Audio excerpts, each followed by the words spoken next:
Ini cara mudah untuk memutus tali ya, tali ikatan yang ada di dalam tubuh. Biasanya itu ketika ada orang yang terkena guna-guna, itu kan biasanya ada ikatan ya, ada ikatan.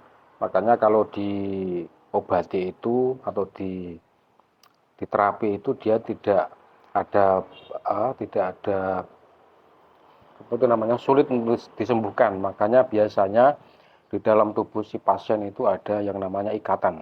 Kalau itu bersifat kiriman atau bersifat disalahi orang, itu biasanya ada ikatan. Bagaimana cara untuk memutuskan? Yang pertama yaitu dengan mendetek. Setelah didetek nanti di tali ikatan itu nanti diputus ya, diputus.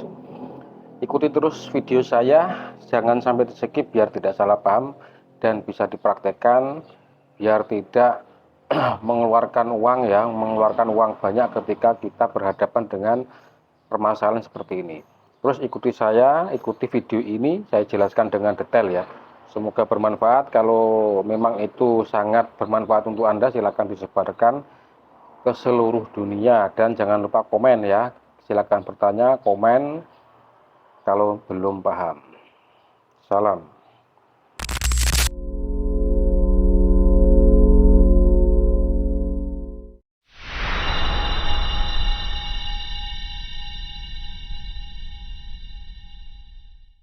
Wong wilahing sekaring bawana langgeng. Om.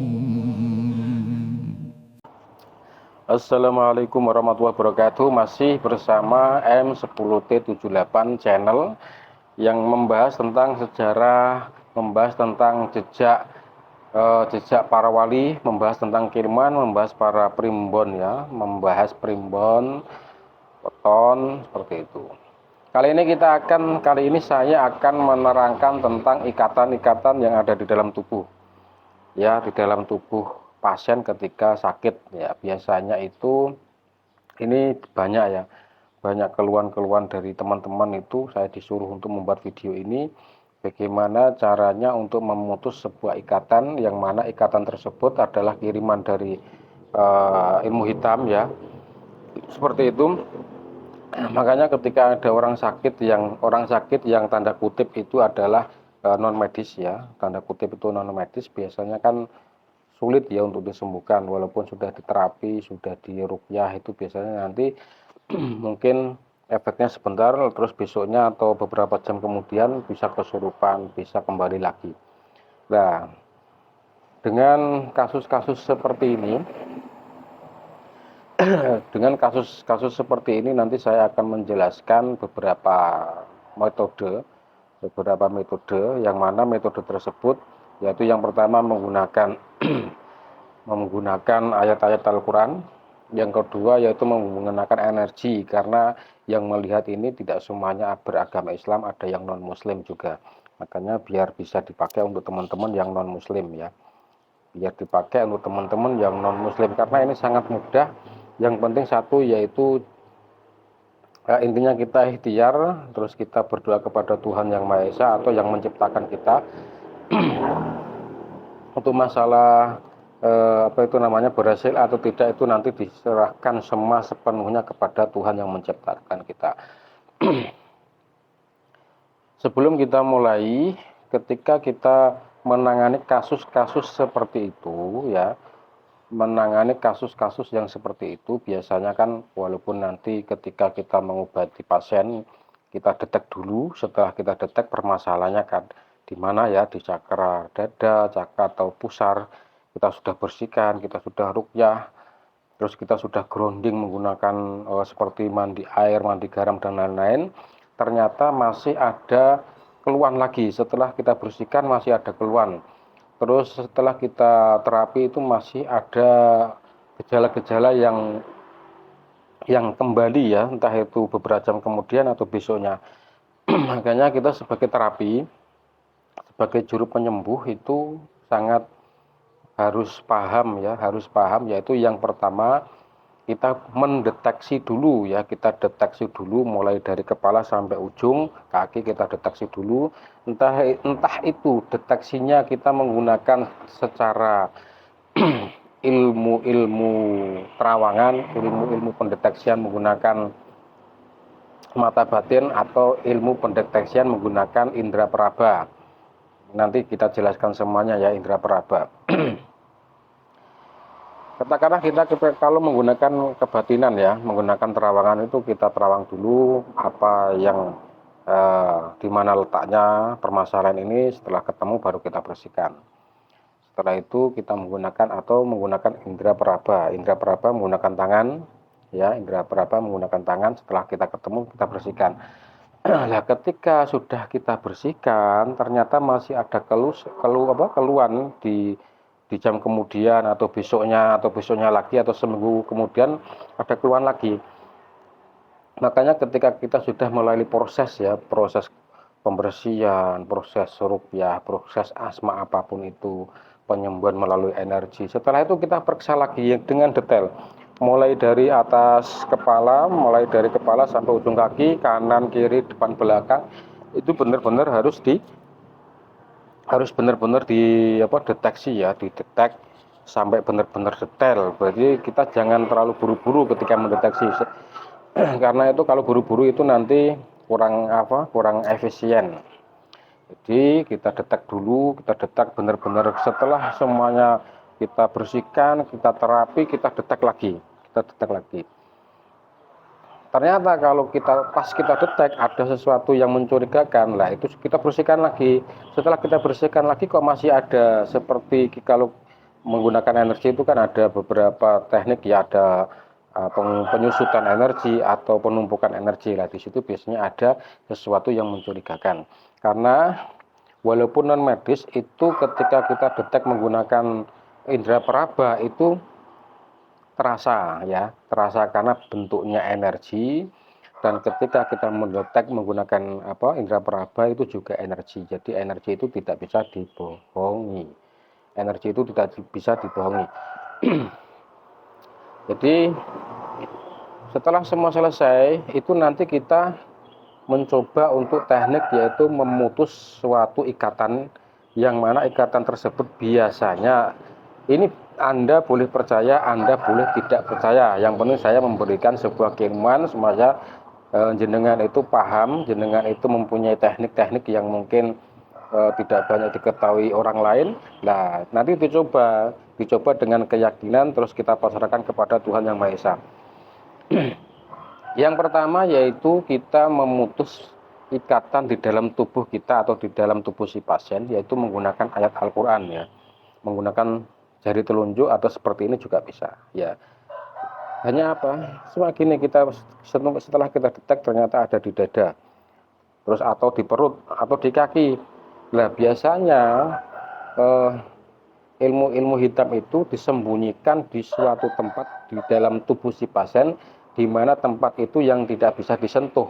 Kalau disentuh itu akan mengakibatkan fitnah ya, contoh seperti kemaluan seperti itu, atau di dada untuk perempuan ya, biasanya diletakkan di situ supaya tidak bisa tersentuh oleh tabib atau juru penyembuh ketika mau mengobati. Nah caranya bagaimana? Caranya nggak usah disentuh, kita jarak jauh, katakanlah ini orangnya, kita jarak jauh. Nah, gini saja tangannya, cuma menyilang ini, niat untuk memutuskan, seret, tapi ada bacaannya, yaitu kita menggunakan ayat suci Al-Quran, yaitu Bismillahirrahmanirrahim, kaf sampai ini ya, kaf ya ain sod, Bismillahirrahmanirrahim. Terus kita putuskan Bismillahirrahmanirrahim, Allahu Akbar, seret, Bismillahirrahmanirrahim, Allahu Akbar. Nah ini niat untuk memutuskan ikatan.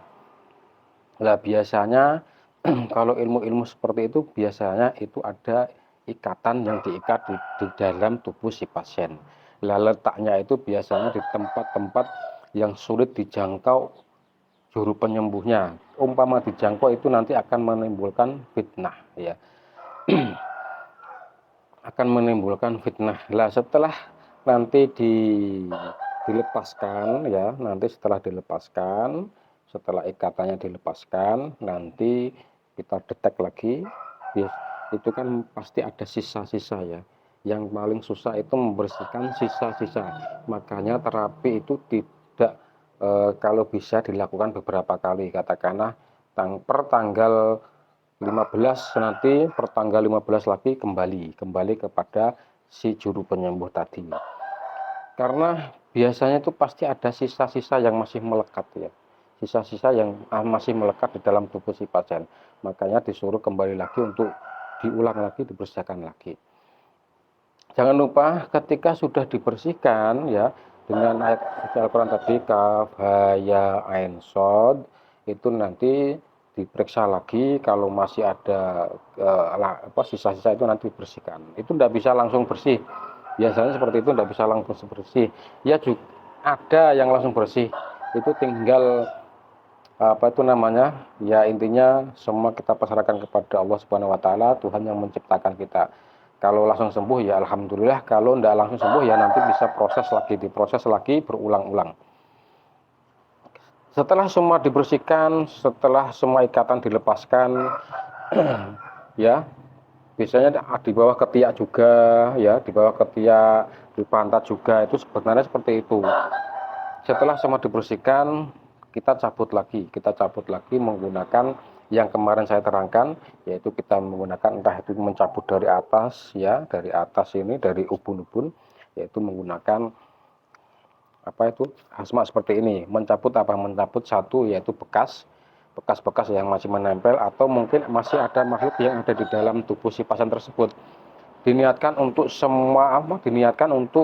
mencabut sesuatu yang entah itu medis maupun non medis di dalam tubuh si pasien, entah itu penyakit medis atau non medis.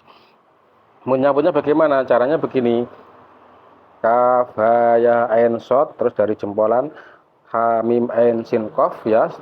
Nah, ketika sudah tek seperti ini, itu harus benar-benar yakin kalau sesuatu masalah yang ada di dalam tubuh si pasien tersebut, entah itu makhluk halus atau penyakit lainnya, itu kita yakini kita sudah memegang. Setelah itu kita cabut.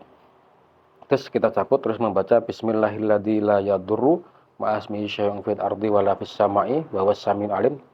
Kita tiupkan.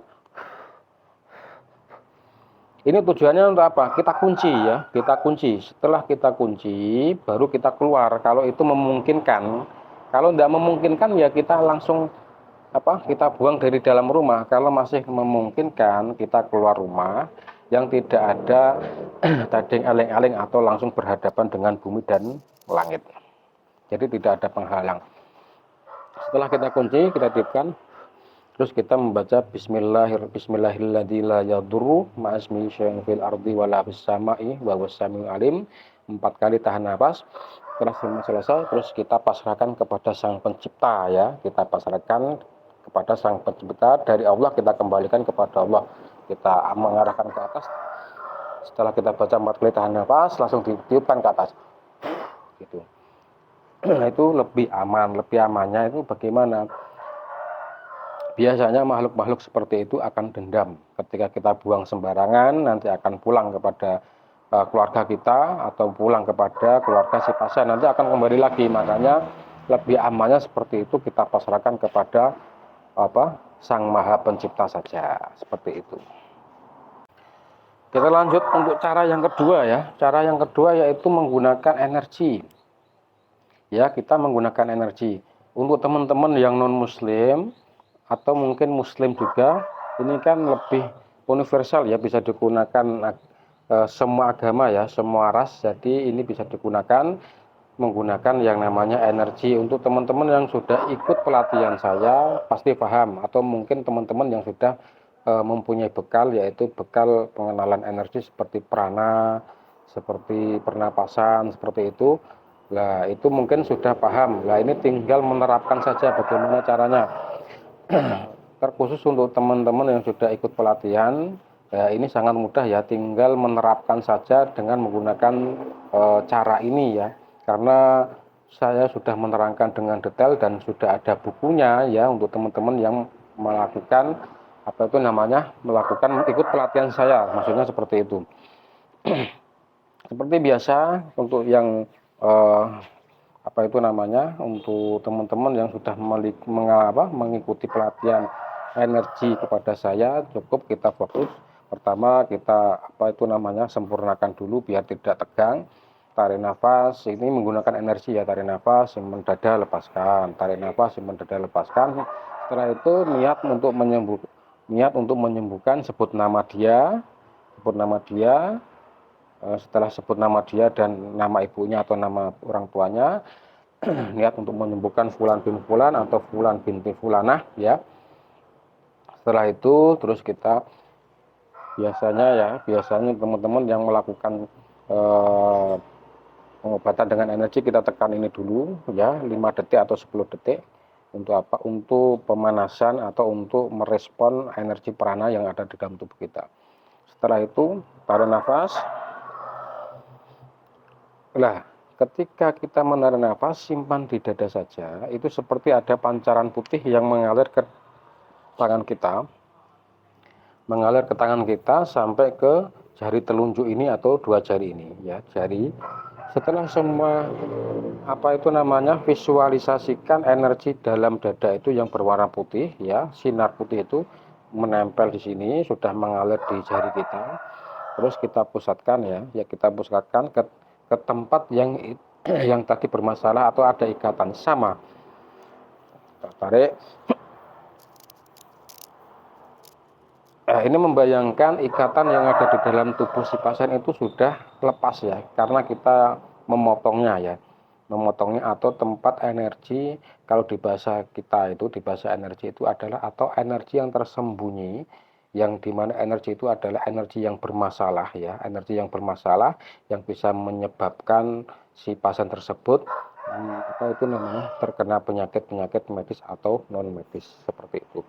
Sama, kita pusatkan, kita tarik untuk mengumpulkan energi ya, mengumpulkan energi. Terus kita bayangkan di dalam dada ini ada sinar yang mengalir ke tangan lalu masuk ke dalam jari-jari, terus kita lepaskan ikatan yang ada di dalam tubuh si pasien tersebut. Setelah selesai kita detek lagi,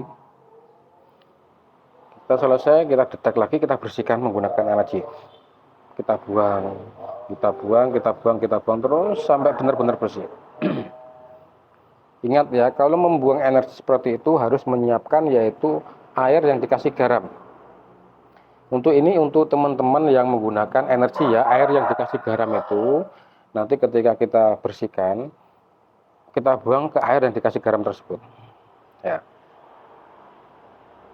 Karena apa? Karena kita membuang energi yang jahat ya, energi jahat. Setelah semua selesai, terus kita detek lagi. Kalau masih ada, kita bersihkan lagi.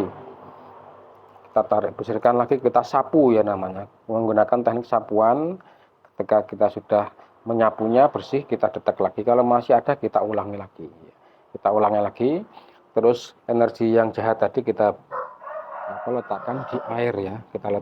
Setelah semua selesai, airnya itu harus dibuang ke tempat yang aman atau di jomblangan atau di jomblangan yang benar-benar aman dari gangguan gangguan keluarga kita, atau dari gangguan biar tidak tersentuh orang ya di dalam jomblangan seperti itu.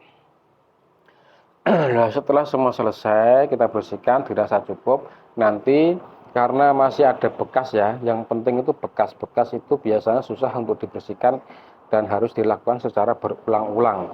Nanti disuruh kembali lagi 1 minggu sekali atau 1 bulan sekali. Kalau benar-benar sudah benar-benar bersih baru kita lepaskan ya, Setelah kita bersihkan, kita pemagaran. Kalau menggunakan Arab kita bisa menggunakan seperti disuruh untuk ruqyah mandiri, Al-Ikhlas, Al-Falaq, An-Nas, ayat kursi, atau menggunakan energi yaitu menggunakan energi bola. Setelah kita menggunakan energi bola, kita letakkan orang tersebut di dalam bola tersebut ya. Jadi biar permanen, biar tidak ada serangan dari atas bawah, samping kanan kiri. Itu biasanya untuk teman-teman yang mengikuti pelatihan saya itu saya terangkan dengan detail. Seperti itu. Kita lanjut. Sesudah semua selesai, ketika kita melakukan pemagaran, kita bisa menggunakan beberapa teknik, yaitu kalau untuk teman-teman yang muslim kita menggunakan pemagaran seperti ruqyah mandiri atau orangnya disuruh membaca sendiri, seperti ruqyah mandiri ya. Setelah itu kita atau menggunakan pemagaran yang kita berikan menggunakan ayat suci Al-Qur'an, yaitu wa ja'alna min bainihim atau min khalfihim saddan fa agsaynahum fahum la yubsirun ya, sambil membayangkan semuanya sudah wajah alam min baini abdihim satu wa min khalfihim saddan fa agsaynahum fahum la yubsirun. Terus kita seperti ada perbentengan, kita lakukan visualisasi ya, seperti ada benteng ya yang memutari si pasien tersebut. Untuk pemagaran menggunakan energi, yaitu menggunakan bentuk bola ya, kita mengumpulkan energi ya yang sangat padat, kita mengumpulkan energi yang sangat padat yang kita ciptakan, yaitu seperti bola bundar ya yang benar-benar padat keras.